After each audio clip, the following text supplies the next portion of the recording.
Hey guys, welcome back to the second episode of the Togethership Experience. I'm here with my co-host, Will Mom, and we're going to interview our special guest, Devin Quinn. Woo! Our first question for you, Devin, is, when did you start the school, and why did you start the school? So, right around 2020 is when Togethership officially started.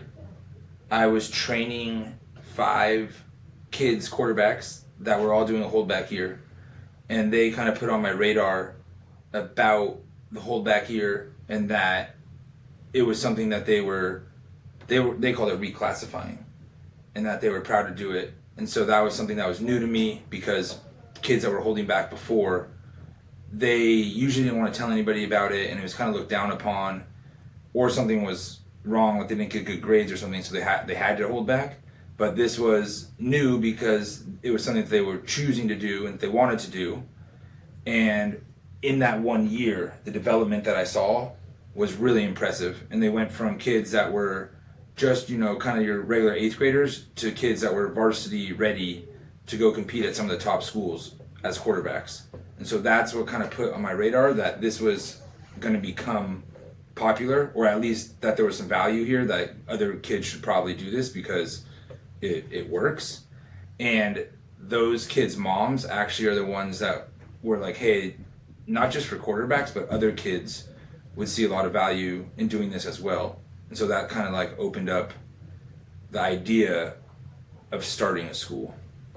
And that started with about the very first year I did it, there was only like 15 or 16 kids that did it.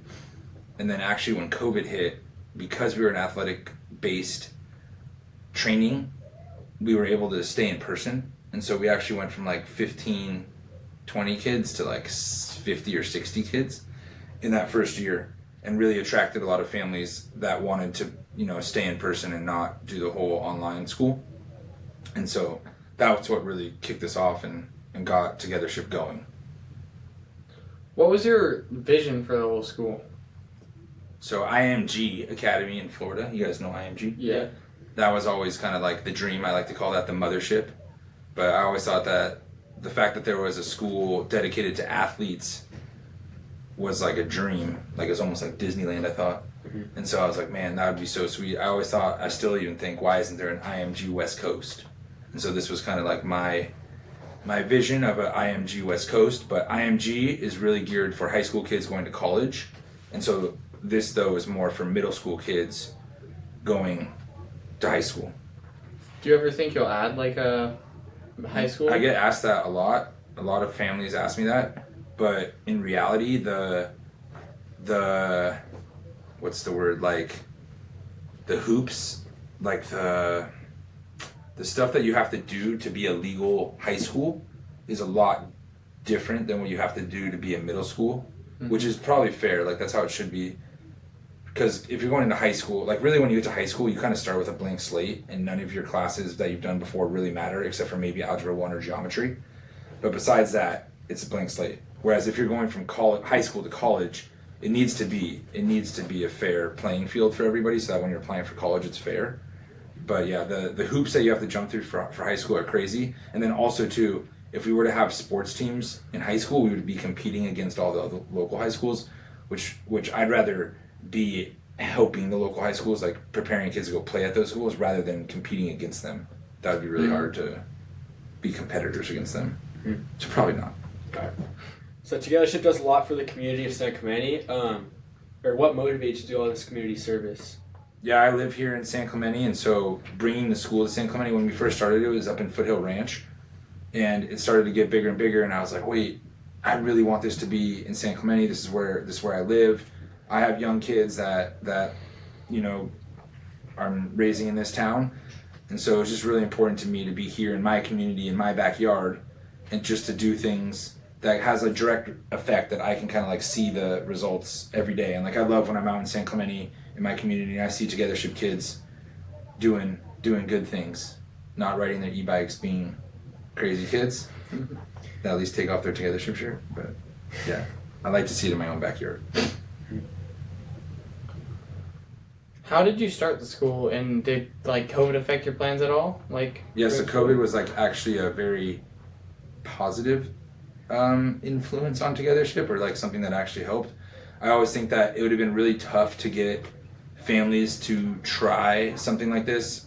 You know, it's different than a normal school, and so because COVID was such a crazy wild west time, and there was the whole online school or just not doing school really, parents were willing and kids were willing to try something different, which was huge because just getting the initial, like those initial 20 to 50, when we went from 20 to 50, like that was a huge jump for us. And so I don't know if that would have happened without COVID. So really COVID like really helped in that regard. I know it was not a great time in the world and really was a negative thing for a lot of people in the world, but you know, always try to find the positive and just like make the best of the situation. And so I just saw it as an opportunity to offer something for a weakness at the time. And it's offer really something worked a out. little bit different. Yeah, and just that people like, what did you guys do during COVID? Where were your school? I was at Malcolm. I was in elementary.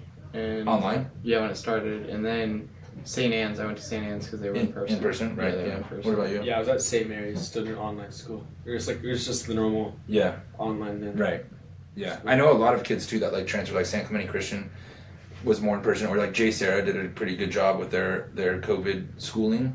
And so that did affect a lot of people with what school they went to. So yeah, I just saw it as an opportunity to like offer something rather than just be online, because that was not working. Uh-huh. So you didn't, no way you started the school just by yourself. Who helped you get the school off the ground and Yeah. how Well, did to that be happen? honest, I have no investors or like no financial backing has helped me. It's all been as the tuition comes in, I just put that money kind of back into the business. But yeah, in reality, it was like a group, a partner, like the strength coach, a Spellman Performance, the speed coach, another strength coach, Coleman. He was a big part of it. But it was kind of just different groups of people or different businesses or training. Like we had the academics, San Clemente or Saddleback Valley Christian at the time was helping run our academics. We had Spellman helping do the speed. Coleman was doing our strength. And so each of those just coming together. And that's why I called it Togethership, was because I believed that instead of one coach or one person trying to do it all for one kid, why not each coach or each trainer, each person stay in their one lane and do their thing really good and all do it together for the betterment of the kid. And so like, let's all just try to focus on what can we do that's best for the kid, not what's best for your personal like wallet to make you like, sure, if I'm the quarterback coach and I could also train you in strength and train you in speed and be your nutritionist, like I guess I would make more money essentially. But is that I don't have the expertise in all those things like other people do. And so that's when it was like, hey, let's get each person who's good at their one thing and just stay in their lane and all do it together for the kid. And so that's kind of how the name came to life, and still to this day holds true. What did you do before Togethership, and how does it play a role in the current school? Yeah, so actually I got my teaching credential. I was a PE teacher in elementary and middle school for a year, and then in the middle of my second year I quit teaching PE, and I was like, you know what, I don't think I can do this anymore. There's too many rules, and like I couldn't do anything I wanted to do as a PE teacher. And so I went all in on training quarterbacks, and I just started doing like personal quarterback training. And I linked up with Jordan Palmer, who just happened to be in Dana Point training, and I started helping him with his QB Summit camps, which was training like a lot of the top college guys like Deshaun Watson, Jarrett Stidham, Josh Dobbs, Patrick Mahomes was at the very first QB Summit. But a lot of what I learned from Jordan and training guys for the draft, the college guys for the draft, speed training, strength training, position specific training, is all still a big foundation of Togethership. Like that's why we do speed training as a class, strength training as a class, position specific or sport specific training. It all stems really from the NFL combine draft training, which is what I was involved with Jordan when I was doing the quarterback training. And then being a teacher, that naturally fit in for the academic part per se. And so yeah, like it was kind of an interesting background that I had that all came together for a school. But I had no background in terms of like, I was just a middle school PE teacher. And so running a school was not something I had experience doing, or I didn't even know you could start a school like that. It kind of just, you figure it out as you go. All right. So what are you looking up, or what are you looking forward to in the upcoming years Togethership? Are you trying to make it bigger like an IMG Academy, or are you trying to make more Togetherships? I'm kind of in that stage right now of like what's next, but in reality, my dream is what I kind of always joke as my ultimate goal is like for on Thursday Night Football or Monday Night Football when the guys go up there and they introduce themselves and they say, Braden Hansen, the Togethership. That's what I want. Is I want kids. I want it to be that once kids from Togethership alumni go to high school, go to college, but like the dream would be to go see alumni playing in college and in the pros even, and even to like maybe become an agent or start their own business. It doesn't necessarily have to be in sports. Just be successful. Yeah, but just see them have success. Ideally in the sports world, I think, because everyone loves sports. Yeah. Like I'm sure you guys would love if you're not playing professionally to still work in the sports world. And so just to help kids get set up like that. And so I think really just keeping my focus here in San Clemente is where I'm going to stay for the next couple of years. Even though there's so many opportunities and so much options out there of what I could do, I really want to stay like involved and not just turn into this like giant business that's just trying to make money. That's not what really fuels me very much. So yeah, just keeping it small and making this unicorn school in San Clemente and seeing how much success we can have with the kids that come through. That's what I'm trying. Who are some of the standout students that you'll like remember forever? So the very first year that we ever did Togethership, when we had those 14 or 15 kids,